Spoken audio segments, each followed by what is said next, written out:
Welcome everybody to Cup of Joe. I am your host, Joe Van Kampen, and today we are interviewing Payton Karch, the manager of the Marketing Automation Department here at Citizen. Payton, yeah, good to be here, Joe. Thanks for the introduction. Yeah, thank you for coming. So tell me, what is marketing automation? Yeah, marketing automation in the digital marketing setting is basically connecting, from our perspective, is connecting a client's CRM with their website and just managing that flow of data. There's a lot of interactions that are happening on the website, whether it be form submissions, phone calls, just regular site visits, downloading assets, and we want to just make sure that information is all being fed to the client, and so that their sales team can manage that information and just make sure that they're going out and pursuing the hottest leads, pursuing the contacts that are most likely to move in, and just making their job easier. That's really the end goal, is to make sure that the client's job, or the clients, that they can go out and perform their job the best possible. And so we just want to work with them and make sure that we're providing them the information they need. So connecting the user from the website, depending on the different aspects of how they've connected with the potential or with the community at this point, through to the CRM, what are we able to do to support those people once it actually connects through to the CRM? Yeah, so once it actually connects, it's a two-way data flow, and so we can bring that data all back from the CRM. Okay. And so then we can send emails, text message reminders, anything that has a trigger, any information that's available, we can use as a trigger. And so we can use like a move-in to trigger a text message asking for a review, or asking just like, hey, we see that you moved in. Do you need any help with anything? We can trigger someone moves from a hot lead to a cool lead. We can trigger like an email campaign following up, being like, or someone hasn't interacted for 90 days, send an email to them being like, hey, we see you haven't interacted, or kind of like, hey, just following up, how's things going? Wanted to make sure that you were still in touch, and then just kind of going from there and building those connections, building those relationships with the prospect, and doing it in an automated way so that the sales team doesn't have to go about this and, hey, have their list and be like, okay, I got to send an email, this person this day, this day. It's all automated. They can just like, they can see what's going on in the CRM, like, okay, this person got this email today. If I hear from them tomorrow, it's likely because of this email. And so that's kind of the goal there, is just to help the sales team in those interactions and kind of not put it so much on their plate. So it sounds like the sales team is the one that is really benefiting from this. They are the one who is going to be able to say, you know what, this person's a hot lead or a cold lead. This person, needs to receive this type of email, so forth and so on.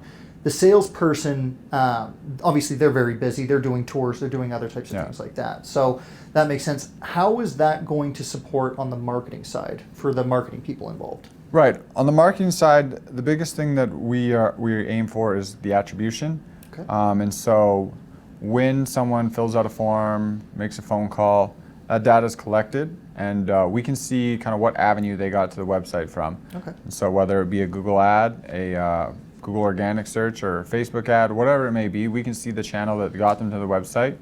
And then once they're kind of in the CRM and in the marketing platform, we can then attribute whether it be a move-in, eventually, hopefully we want to incorporate revenue, and so getting that data from the CRM, some revenue data, and be like, this person moved in, we see whatever, they stayed at this place for 2 years, sure. This is how much revenue we can attribute, and then attribute that back to the initial source, whether it being a Google ad saying, hey, this Google ad brought you this much revenue. And really giving that in detailed information to the marketing team so that they can know where to spend their marketing dollars and which channels are working, which ones maybe need to go away from. That's kind of where we're at from a marketing standpoint. So being able to correlate the user from the different ad campaigns that they came through from, through to the website, through to the CRM, through to move-in, which then tells us what the return on investment actually was, allows us to optimize the other campaigns at that point. Exactly, yeah. And say, you know what, we saw X amount of people move in because of Instagram, Facebook, blah, blah, blah, blah, blah, and then figure out where the lowest performers are, pull budget from there and give it to the higher performers. Exactly. That's awesome. Yeah. So through this process and supporting the salespeople, you also are supporting with drip campaigns. Tell me a little bit about first off, what is a drip campaign and how does that work? Yeah, a drip campaign comes from, think of a leaky faucet. You get that drip, periodic drip, not like a steady stream. And so that's the idea and the name behind a drip campaign is you're sending out emails kind of on a weekly basis, bi-weekly basis, whatever the cadence you would prefer. Typically at Citizen, we send out drips on a bi-weekly basis. And just like most important part is just keeping the brand top of mind.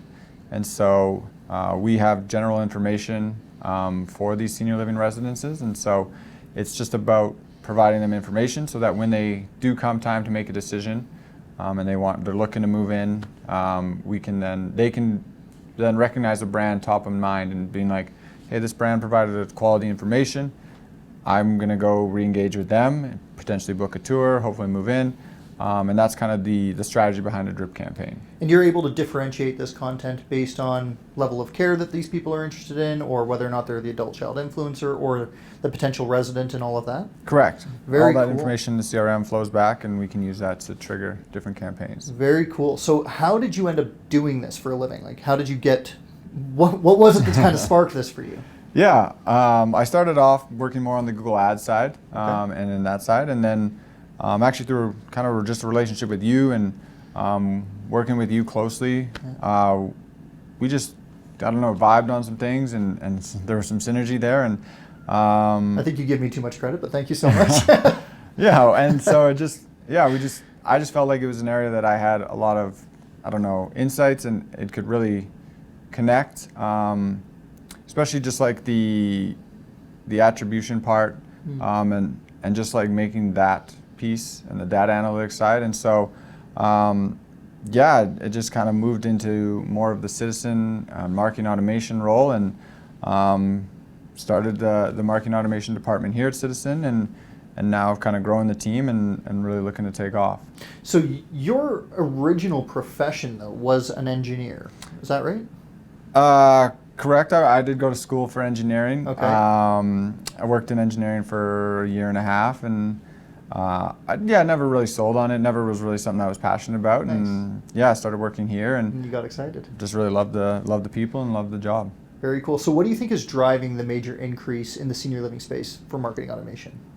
Yeah, I think a lot of sales teams are looking for that extra help, and they're very busy. They have a lot of tours, you were saying, and calls, and they need that extra time to go and do that stuff, and they don't have time for the admin stuff. And so just if we were able to help them along with those emails and just making their day easier, and not they don't have to do data entry as much, Sure. then we can benefit them, and they can do stuff that'll benefit the community and helping people move into the community. And so I think that is a big aspect, and just needing that help and wanting to just give their sales teams more time. Very cool.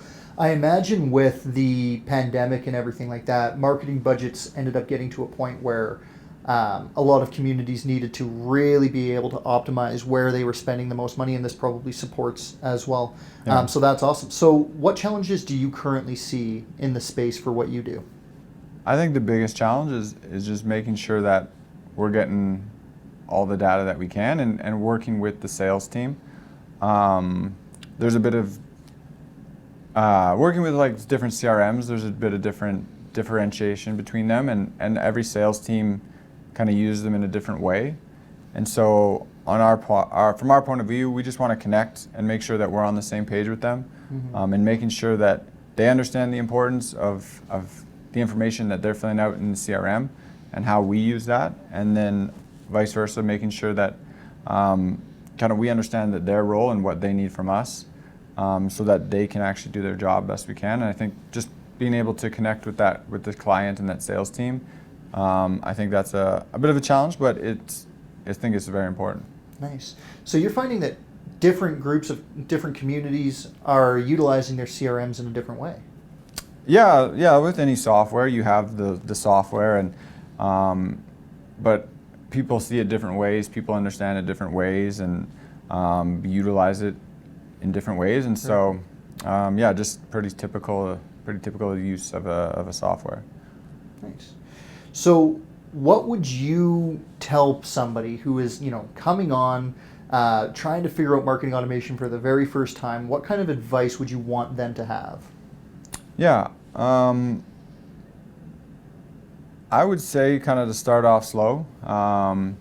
Maybe start with one community, and then go from there, and really dial that one community in, and then it's really easy to scale. Okay. But if you can lock that one in, make sure that's functioning 100%.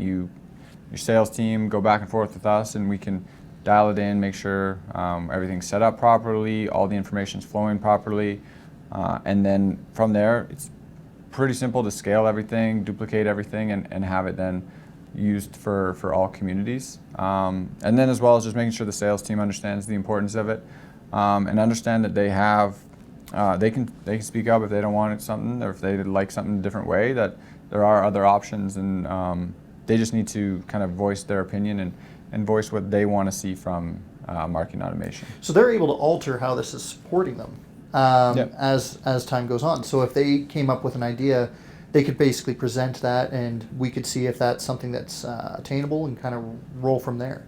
Yeah. I mean, I love to problem solve, and part of my favorite part of my job is when a client comes to me and says, "Hey, can we do this?" And I have to go back like, "Hey, how is the best way to do this? Is it possible?" And I love solving those problems and those challenges, and making life easier for the sales teams. Very cool. Do you have any final thoughts on anything that you'd like the viewers to know about marketing automation and how to be successful? I would just say ask questions and make sure that they understand what's going on, and so that if they understand what's going on, they'll be able to better help themselves and help us in delivering us what we need, as well as being able to ask questions and think of new ways to use it. I think if they understand that, then that's a good starting point. So Payton, you mentioned the term CRM. What is a CRM? What does that mean? Yeah, so CRM is just a kind of a customer database, and so some of these senior living communities, they use that to store all of their prospects' information, and to track leads, track that information.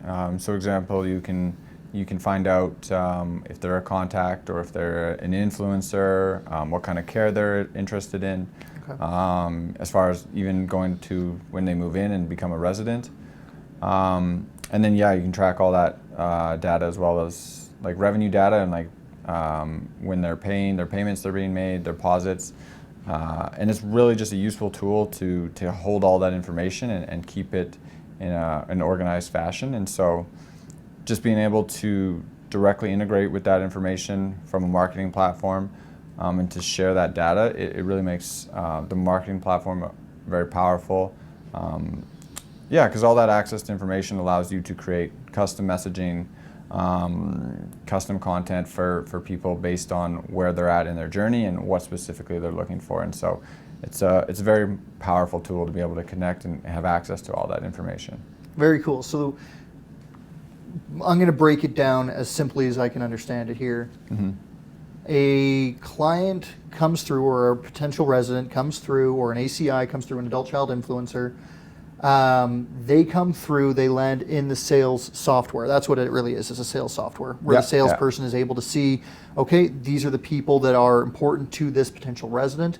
They're able to say, you know what, this potential resident or the adult child influencer has reached out here, here, and here. We've reached out to them on these dates, this date, and this date. They're able to, potentially see, is this person a hot lead, a cold lead? Where have they actually come through from? And be able to adjust their sales tactics based on that. They're also able to say, based on the different emails that have come out, this person has received this email, this email, this email, and this email. Mm-hmm. Which of these emails have they actually opened? What have they clicked on? All of those different aspects. So it really allows the salesperson to take a look at all of their different prospects and understand how involved are they and how likely are they to convert based on that specific software. Is that correct? Yeah, and it's,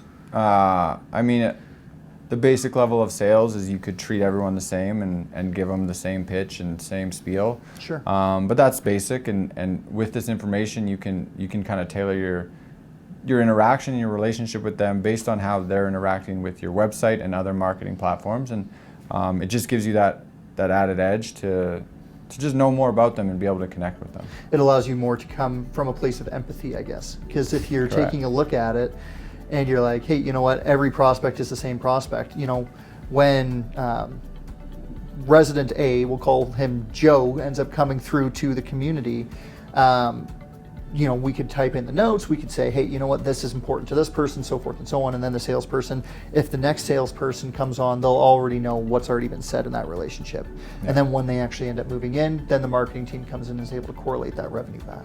Yeah. Very cool. Payton, thank you so much for joining me today. Thank you, Joe. Thank you guys so much for watching, and if you have any questions, feel free to reach out to the team here at Citizen. Thank you so much.